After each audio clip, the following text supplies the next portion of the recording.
Hello दोस्तों, नमस्ते, प्रणाम। दिलीप जी ब्लॉग्स में आप सबका पूरे दिल से स्वागत है दोस्तों। अगर आप लोग चैनल में नए हैं तो मेरे चैनल को सब्सक्राइब कर लीजिएगा दोस्तों। आज है मैरी क्रिसमस। तो सबसे पहले मेरे सारे यूट्यूबर्स दोस्तों को हैप्पी क्रिसमस डे। और आज ठंडी भी बहुत ज़्यादा है दोस्तों। आज धूप भी नहीं निकला है, ऊपर से क्रिसमस भी है। पता नहीं लोग कैसे क्रिसमस मना रहे दोस्तों ठंडे में। आज मैं बनाई थी खिसाड़ी का साग, भात, कद्दू का सब्जी और आलू का चोखा, वही खाई हूँ दोस्तों। और मैं आप लोगों को अपनी जिंदगी की कहानी के बारे में थोड़ा सा कुछ बताने वाली हूँ, कुछ बताना चाहती हूँ। ठीक है, सबसे पहले स्टार्ट से, शुरुआत से आप लोग सुनिएगा, ठीक है दोस्तों। मैं जब छोटी थी तो अपनी ही दुनिया में मस्त रहती थी। मुझे क्रिकेट खेलना बहुत पसंद था दोस्तों। मैं लड़कों के साथ ज़्यादा क्रिकेट, बैट बॉल खेला करती थी। उसके बाद 5 क्लास में गई, हम लोग का सरकारी स्कूल था, उसी में जाती थी, कुल ट्रेनी स्कूल में। और खिचड़ी चोखा खाते थे। जब हम लोग का लंच होता था तो हम लोग प्लेट लेने के लिए दौड़ कर जाते थे दोस्तों। हाँ, और हम लोग जब खिचड़ी मिलती थी तो हम लोग आराम से बैठ कर सभी दोस्त खाते थे। और जब छुट्टी होती थी तो हम लोग घर आते थे और वहाँ पे एक दुकान था, वहाँ पे एक दाल मोट बहुत टेस्टी मिलता था। जब भी छुट्टी होती थी मैं वहाँ की दाल मोट लेकर जरूर आती थी घर पे। और अपने भतीजे को, भाभी को, सबको देती थी खाने के लिए। उसके बाद मैं 9th क्लास में गई। 9th क्लास में गर्ल्स स्कूल में नाम लिखाया। वहाँ पे मैंने 9, 10, 11, 12, हम 12 तक यानी कि इंटर का एग्ज़ाम वहीं से हुआ मेरा। उसके बाद मैं बीए में कॉलेज में नाम लिखाई, एग्ज़ाम दिया, बीएससी लिया था, मेरा ऑनर्स पेपर था बीएससी साइंस से। और फिर उसके बाद मैंने एग्ज़ाम दिया। जब फर्स्ट बार एग्ज़ाम दी थी तो कुछ अंक से मैं रह गई दोस्तों, मैं पास नहीं हो पाई थी बीए में। तो फिर मैंने फिर से एग्ज़ाम दिया। मेरी शादी हो चुकी थी और मैंने फिर से एग्ज़ाम दिया और इस बार मैं फर्स्ट डिवीज़न से पास हुई दोस्तों। इंटर में भी फर्स्ट डिवीज़न है, साइंस से ली थी। और बीए में भी, बीएससी भी फर्स्ट डिवीज़न से पास की हूँ दोस्तों। उसके बाद मेरी शादी हो गई। शादी हुई, जब लड़के देखने के लिए आते थे तो बहुत से लड़के रिजेक्ट कर देते थे। उसके पीछे एक रीजन है दोस्तों, वो मैं नहीं बता सकती। और फाइनली मेरी शादी हो गई। शादी हुई, उसके बाद 2-3 साल तक बहुत खुश रही दोस्तों। उसके बाद स्टार्ट होता है यहाँ से मेरे दुख भरी दास्तां। शादी के 3 साल बाद, 1.5 साल बाद मैं प्रेग्नेंट थी। हमें एक बाबू होने वाला था। मैं बहुत खुश थी। जब बाबू होने वाला था तो मेरे हस्बैंड घर पे नहीं थे, वो दुकान चले गए थे ड्यूटी, और मैं अकेली थी घर में। उसके बाद मैंने मेरे हस्बैंड को कॉल किया कि मुझे आज बहुत ज़्यादा दर्द हो रहा है, ऐसा लग रहा है कि कुछ निकल रहा है। मैंने बताया उन्हें, तो फिर वह दौड़ कर मेरे पास आए।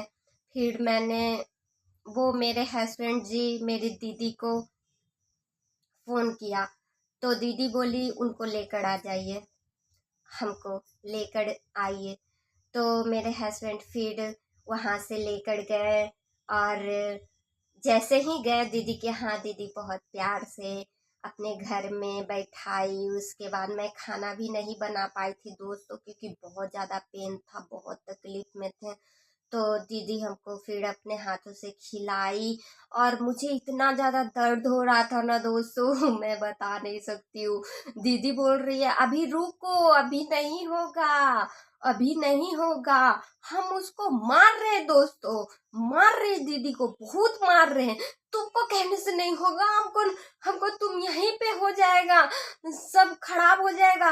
मार रही हूँ उसको कि हमको लेकर चलो डॉक्टर के यहाँ। दीदी बोल रही है नहीं, हमको भी ऐसे हुआ था, अभी और पेन होगा, कुछ गिरेगा वाइट वाइट, उसके बाद ले जाएंगे। गजब बोलने लगी दीदी, बोले कि नहीं हम जान रहे हैं ना, हमको लेकर चलो। और सच में हम दीदी को जबरदस्ती बोले कि नहीं हम वहीं जाएंगे, हॉस्पिटल में ही रहेंगे। उसके बाद दीदी हमको लेकर गई। तो जैसे ही लेकर गई तो नर्स फिर देखी हमको हालत, तो बोली कि आप लोग इतना लेट करके लेकर आए हैं, इसका कभी प्रेगनेंसी स्टार्ट हो चुका है और आप लोग इतना लेट से आए हैं, पानी कब चढ़ाएंगे।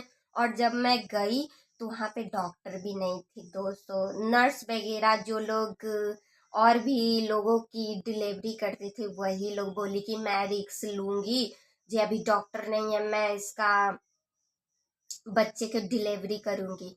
तो फिर वो लोग पानी वगैरह चढ़ाया, सुई वगैरह दी, जब तक डॉक्टर भी आ गई थी। और उसके बाद बहुत ही हंसता खेलता क्यूट सा बाबू हुआ, बेटा था।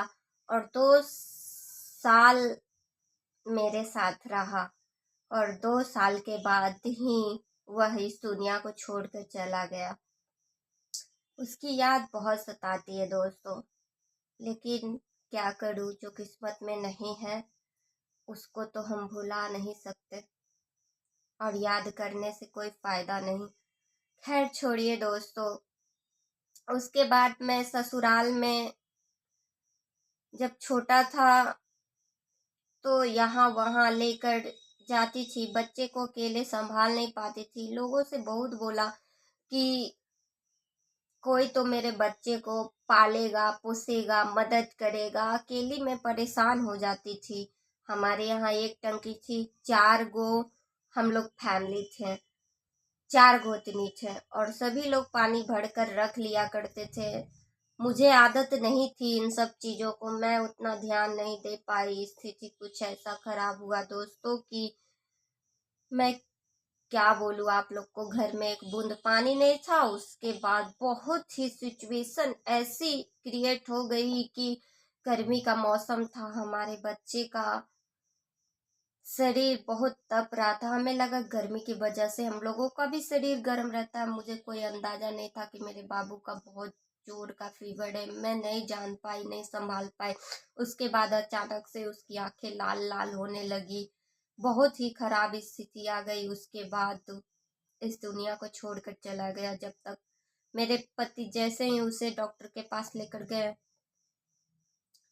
फिर जब सुबह को आए तो बोले कि मेरा बाबू अभी इस दुनिया में नहीं है। खैर छोड़िए दोस्तों, उन सब चीज़ों को याद करने से कोई फायदा नहीं है, हमारे किस्मत में नहीं था।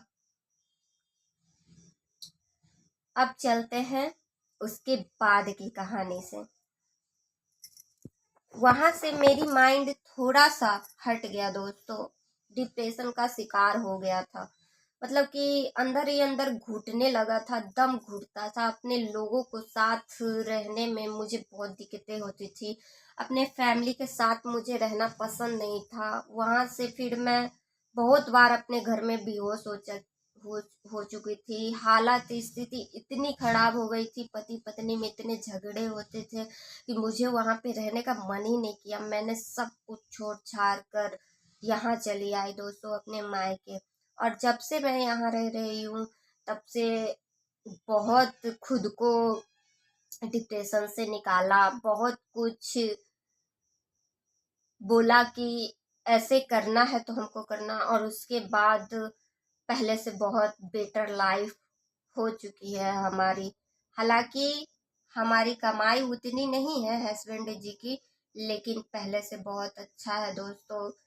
अच्छे से बनाते हैं खिलाते हैं।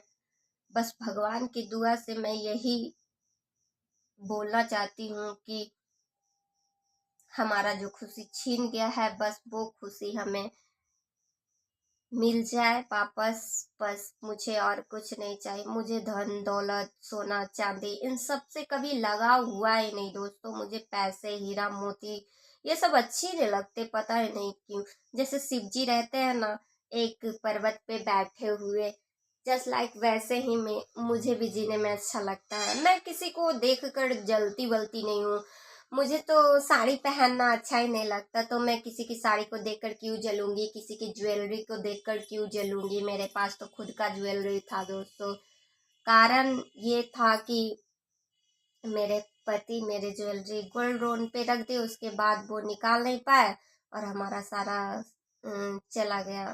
खैर जाने दीजिए, उसके लिए मुझे कोई दिक्कत नहीं है।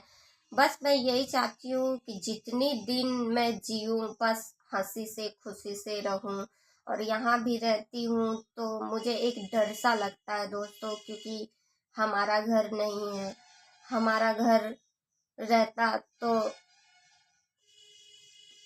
पूरी आज़ादी रहती। यहाँ पे भी हम एक बंधन में बंध कर रहते हैं दोस्तों।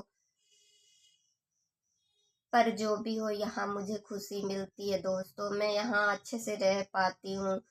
और यही थी हमारी ज़िंदगी की कहानी। आप लोगों को अगर अच्छी लगती हो तो प्लीज़ हमें सब्सक्राइब कर लीजिएगा और बेल आइकन ज़रूर दबाइएगा। और ऐसे ही बहुत अच्छी अच्छी वीडियो लेकर आऊँगी दोस्तों, सपोर्ट कीजिएगा। धन्यवाद दोस्तों, बाय।